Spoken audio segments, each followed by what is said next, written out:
Hi there, sports fans. This is the Dean Quinito Henson.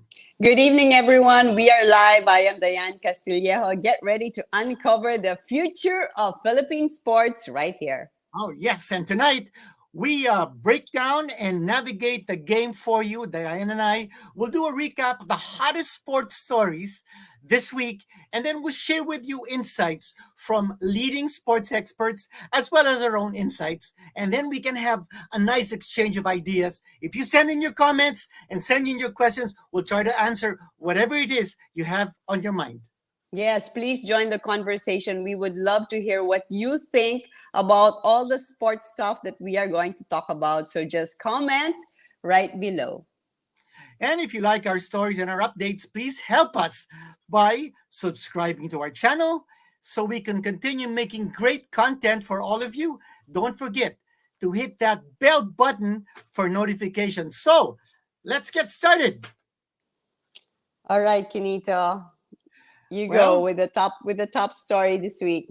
Yeah, the top story has to be, Diane, this PATAFA row with the POC. The POC has slapped a 90-day suspension on PATAFA.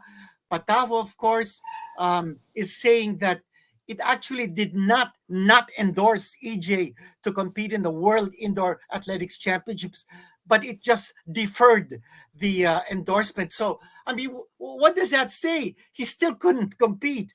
And Yeah. that's the sad part of everything. Well, that suspension came about in a special meeting of the executive board of the POC. And they actually suspended not just PATAFA, but they also suspended PHILTA, the Philippine Tennis Association, unfortunately, for a different reason, which maybe we can talk about later. But we're going to stick first to the PATAFA issue.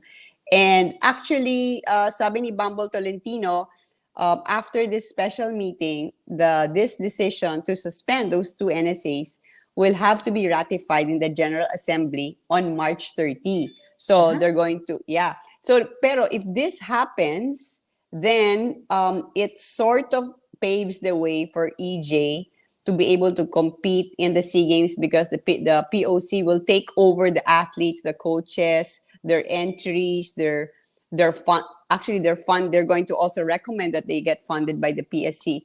So Bumble's actually quite confident that EJ can still compete in the Southeast Asian Games. He's actually in Vietnam right now, Quinito, meeting with the Vietnam Organizing Committee about other things. And one of them, of course, is this issue of EJ Obiana.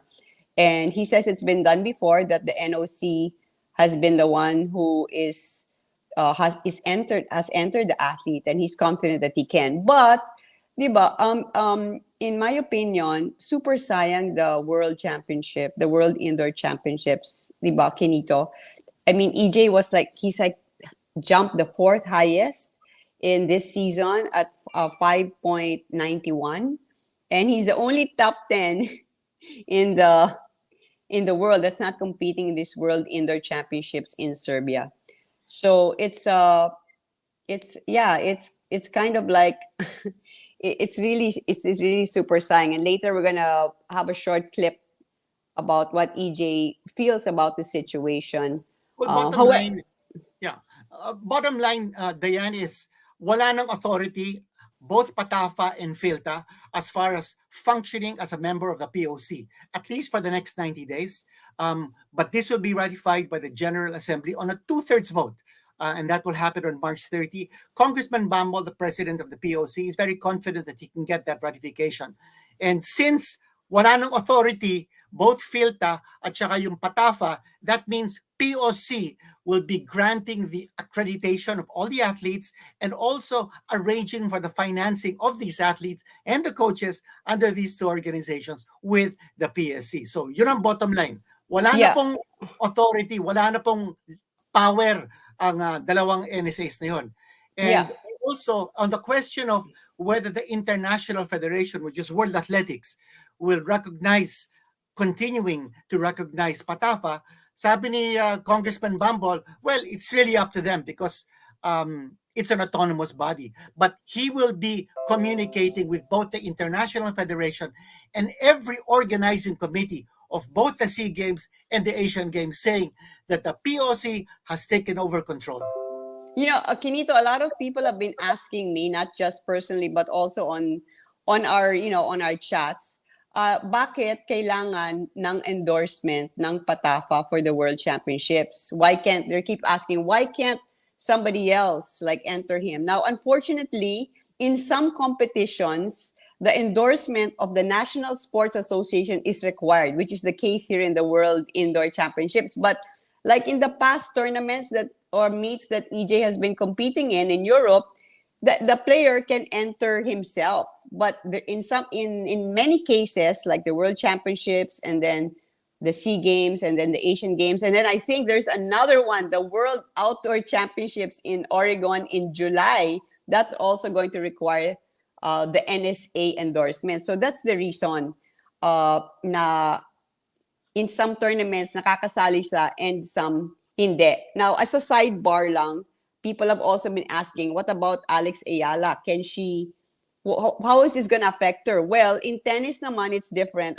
Alex is now a professional, and fortunately, to enter in professional tennis tournaments, it's really just the individual. She's playing in the Miami Open right now and doesn't need any endorsement in FILTA. But let's hope that this situation resolves. Sabi rin ni Bumble that it's very easy to reinstate these two NSAs. Number one, if the mediation sana with ongoing between Obiena and PATAFA and will be finished, and hopefully it'll go favorable. As soon as that's done, he said, even before the General Assembly meeting on March 30, pwede nang i-lift yung suspension of PATAFA. And the same with FILTA. If they comply with there are some things that the International Tennis Federation have been asking them to comply with. If they do that, then their suspension will also be lifted if it gets ratified. Here's a question from Reynaldo Paez. Why did POC act only now? Dapat noon pa na-suspend, di tuloy nakasali sa World Indoor si EJ. Well, I think POC wanted to give every opportunity for PATAFA to mend its ways, to show remorse and to give EJ a chance. Pero nung nakita ng POC na talagang recalcitrant ang PATAFA, gumawa na sila ng paraan. So, tama naman ang timing because ang importante sa atin, yung makalaro si EJ sa SEA Games. So, yun ang unang priority natin. Makalaro muna siya sa SEA Games and then, tsaka na muna natin pag-usapan yung Asian Games because gaya na sinabi ni Dyan, baka naman during this time, magkaroon na ng pagbabago ang PATAFA. Pero on the other hand, we also want to mention, Kinito, that on the side of PATAFA, I wanted to say this morning, they just issued a statement and said that, of course, they don't agree with the pending suspension and felt that it was done without due process. And they also say that they are an autonomous organization. And they said that they are the ones that are recognized by the International Athletics Federation. So they have their own side, of course. And yun na nga, yung sinabi mo kanina, na they said that they didn't not enter, they just didn't act on it, which actually is the same thing. Kasi if they didn't enter him, hindi na talaga siya makakasali kasi yun ang requirement ng World Indoor Championships. So anyway, this is settled soon. Yeah, but before we move on to our next subject, we just have a short clip here that we want to play. Here's EJ Obiena from Italy. When we spoke to him earlier this week, after he confirmed that he would not be able to compete in the World Championships. It's a missed opportunity. It's it's an athlete. It's a tennis player yourself. I think if you qualify for a Grand Slam and suddenly you can't make it for some reason, it's a pain. It's a pain that not just for me but also for. I feel ready. That's why I feel like I'm losing an opportunity not just for me but for the country to bring home a medal. Yeah. Well, that was EJ, sounding very sad, of course, right? Kinito, understandable. He told me, parang akong nag-qualify sa Grand Slam tournament and I can't play. Napakasakit. Anyway, let's hope that this will be the last time. We're going to move on to our next bit of news that we're going to chat about tonight. Don't forget to join our discussion if you want to. Well, it's boxing. Jimwell Pacquiao, the eldest son of boxing legend Manny, 8th Division World Champion, won his first amateur bout in a 3-round decision. It was a very tough fight. It was held in San Diego, California. And wow, so that was so exciting actually. Ang daming Pinoy na nanood. Diba, Kinito? That's right. Marvin Samodio was in his corner. Actually, this was the first, shall we say, internationally recognized amateur fight because lumaban na ng ilang beses si Jimwell sa atin. No? In fact, here in the Philippines. Ken Danila, yes, sa Philippines. At he was also able to score a knockout over Miguel Egan, both in the Philippines. But this was his first internationally sanctioned US fight. Kanya po, magandang hakbang ito for Jimwell. At nakausap din natin, Dyan, yung kanyang trainer, si Marvin Samodio. At ang assessment ni Marvin ay ganito. Number 1, may lakas either hand. Madaling matuto as far as learning skills. Pangatlo, disiplinado. This guy trains 6 days a week, yes. 2 times a day. He spars 3 times a week. So, and wala siyang absence since October, since he started training sa wildcard. So, ang sabi din ni Marvin is that as far as his potential as a pro, well, for so long as he is focused, because he's a fast learner, for as long as he makes boxing his full-time profession, he could become a world champion. Yan po ang sinabi ni Marvin Samodio. Well, it's amazing that Jimwell has followed the routine of his dad while in LA. Wildcard Jim, Marvin Samodio, Sean Gibbons, of course, is there with MP Promotions. And thanks to Sean for all these photos and the video of his fight. He's doing the routine, as you said, 3 times a week, running the hills at Griffith Park. Actually, he stayed on till after the Ugas fight and he's been training at the Wildcard Gym. His parents tried to get him to come home. Pero sabi nga ni Marvin, determinado talaga. At nakita naman natin sa fight, it was a close fight. I mean, his opponent was also, was letting go, and Jimwell had to fight for it. It was a decision won by him, and sabi nga niya, he didn't expect that there would be such a big Filipino audience. If you could, I don't know if we have the video, but ang daming nanood ng mga Pinoy talagang went to watch. And very aggressive yung kanyang kalaban, si Andres Rosales. He took the fight to Jimwell. Jimwell, I think, wanted to fight from a distance, but this guy was really in his face.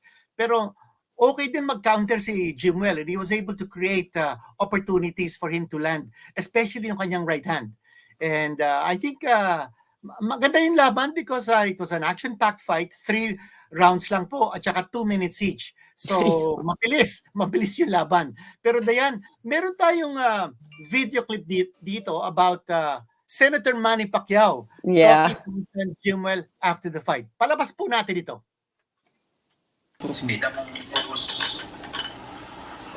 The more na ang speed kasi na-improve mo eh.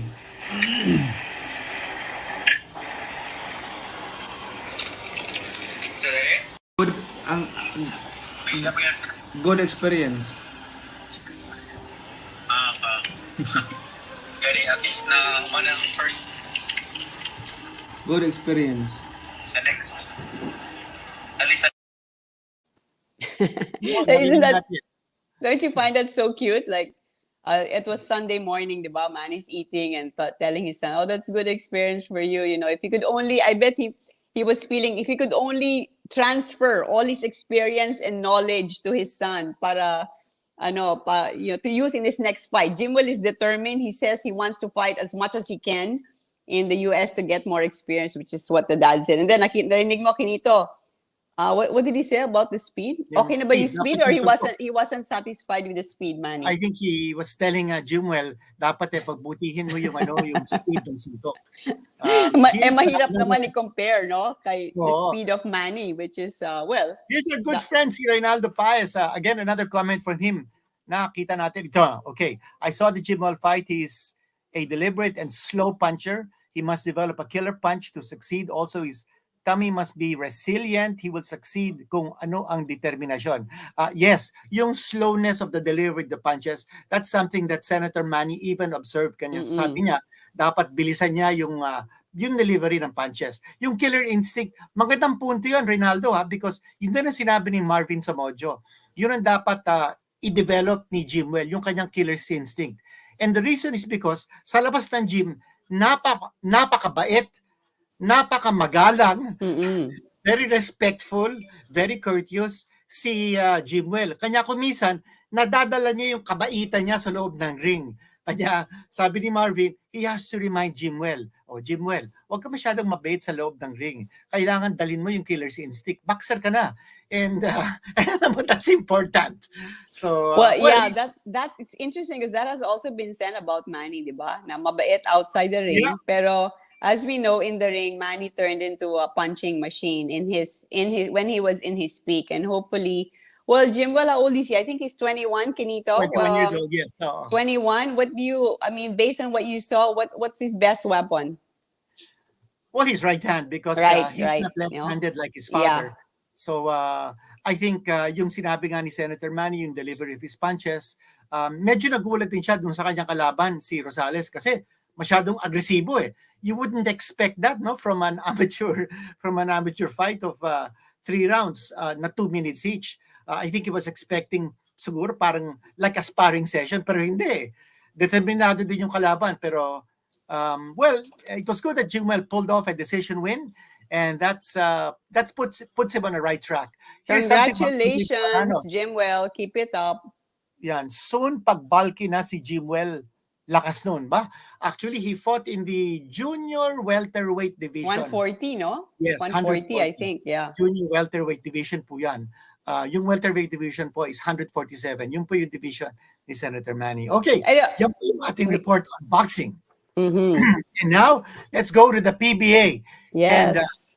And we've got some flash reports on the games played tonight. Ito po, San Miguel, wala na po sila sa picture.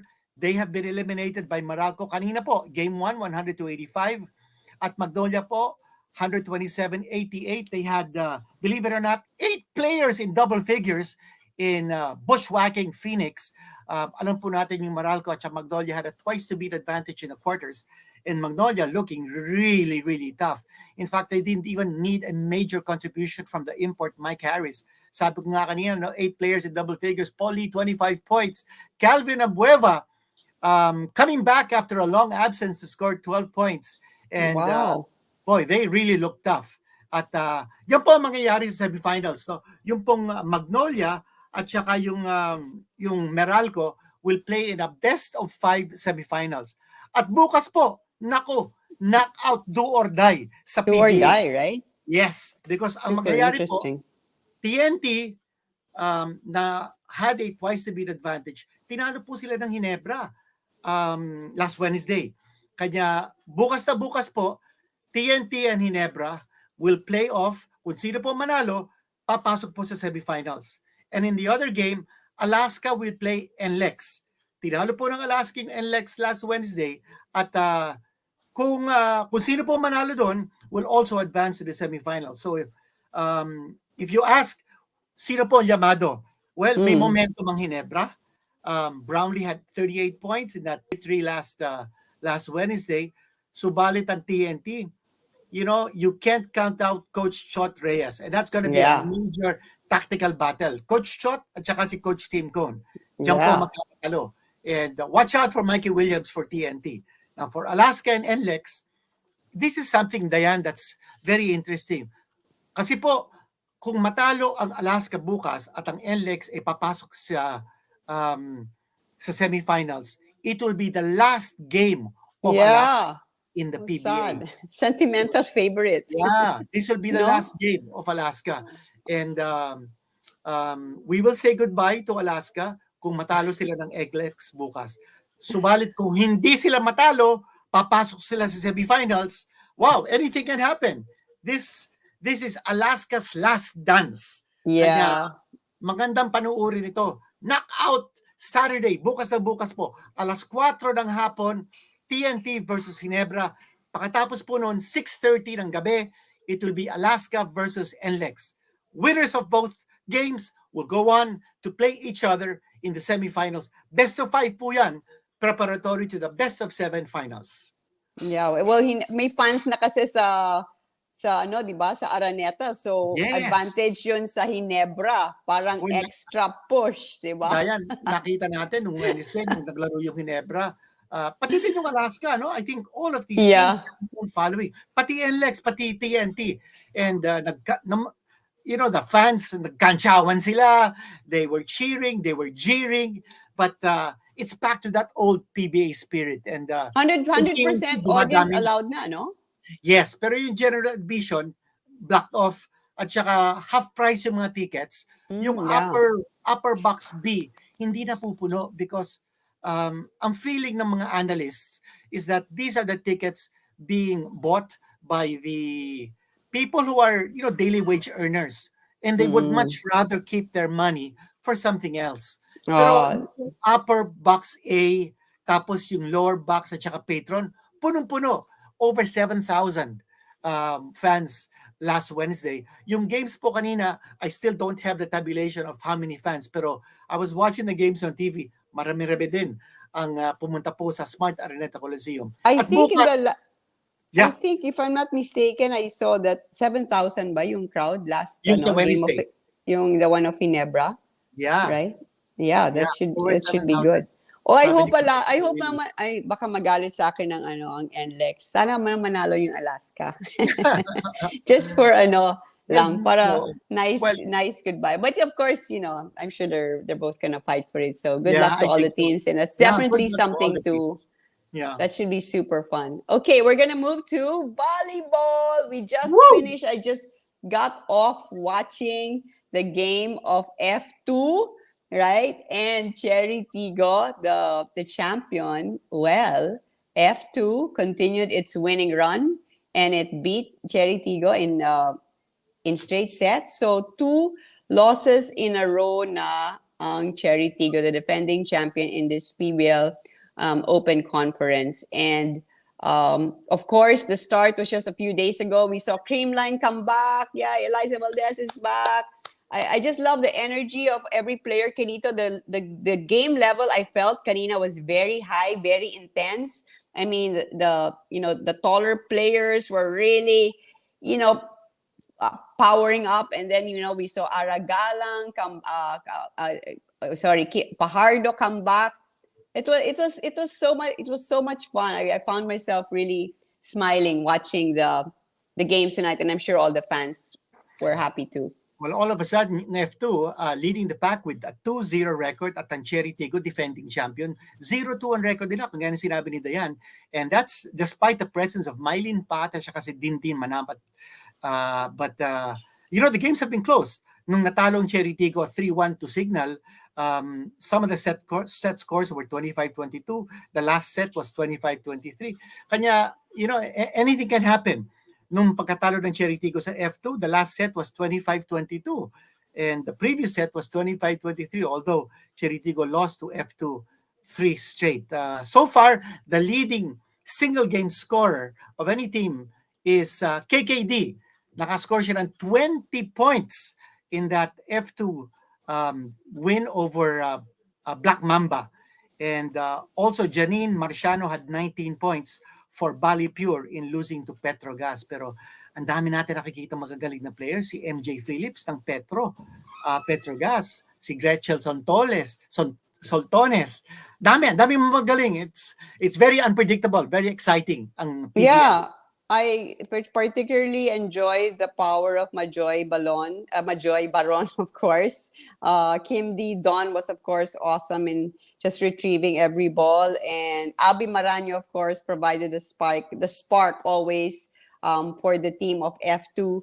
But, Cherry Tigo, although they're struggling in their last 2 games, Jaja Santiago is not yet with them. I don't think will be able to join them because she's still playing in Japan, right? Mhm. So, I mean, they're a champion team. So, you just don't know nga iba-iba yung pinanggalingan ng bawat team. And as the players predicted, very exciting ang mga games. And it's every day, almost every day. I think only Saturday break kasi kailangan matapos sila by April 12 because as we also mentioned before, from these players, the national team will be formed at pupunta sila sa Brazil to train for the Southeast Asian Games. And of course, they haven't won a medal in the SEA Games.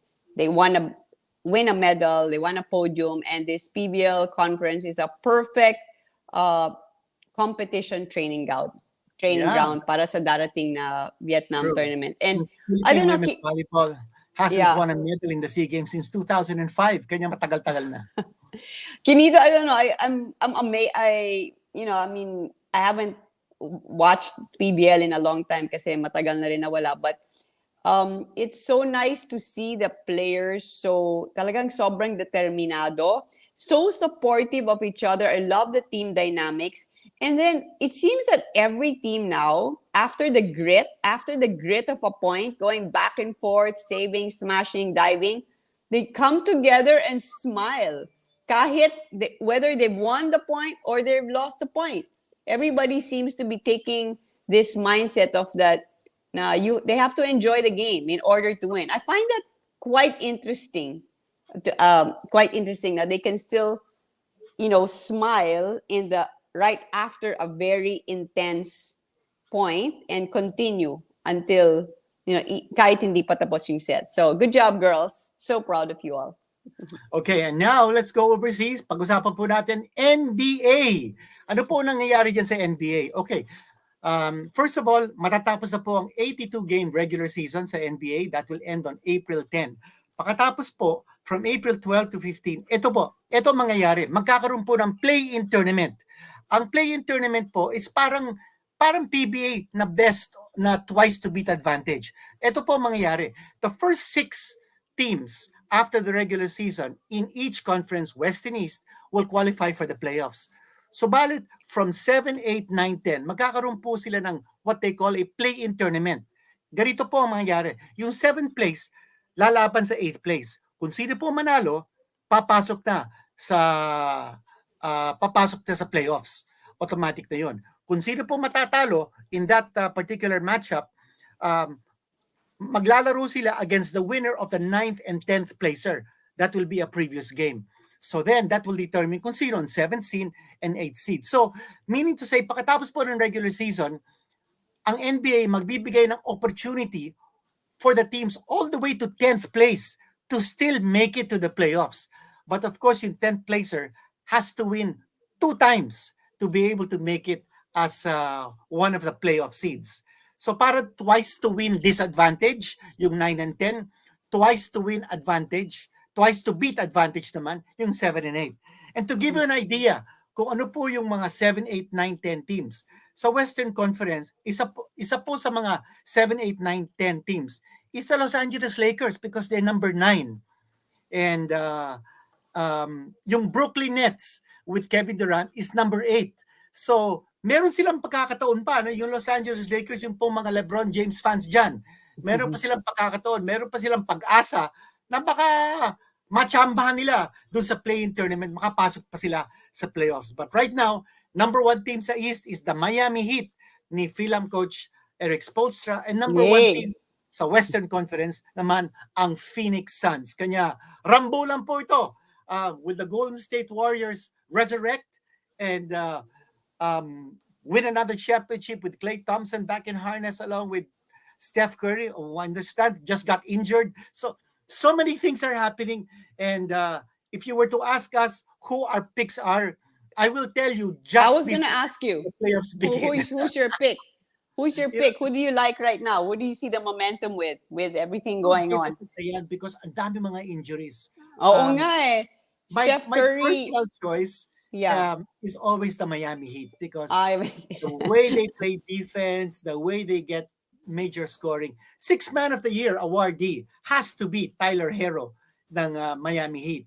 And they've got Jimmy Butler, Adebayo, Markieff Morris has been reactivated. So has Victor Oladipo. Kyle Lowry, a champion player from the Toronto Raptors, is now quarterbacking the team.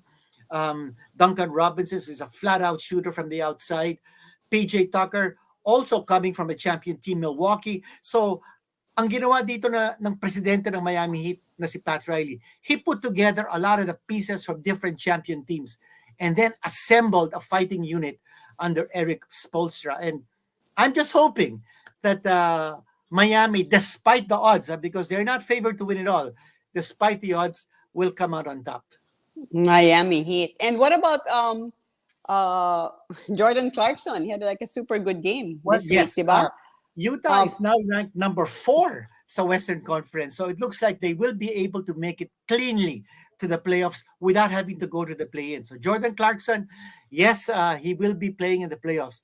Unfortunately, yung isang Phil-Am na nasa NBA, si Jalen Green, yung Houston Rockets, hindi po sila papasok kasi number 15, kulelat po sila sa Western Conference. Hindi po papasok ang Houston Rockets. Baka next season. And talking about Jalen Green, Dyan, baka pwede na natin sabihin, may bali-balita that Jalen Green will be visiting Manila this year. Possibly August, possibly September. And that's going to be big news because Jalen Green was a spectacular rookie this season, even if their team, even if his team, the Houston Rockets, will not make the playoffs. Excited. What about Jordan Clarkson being able to play for the Asian Games? Do you have any update on that?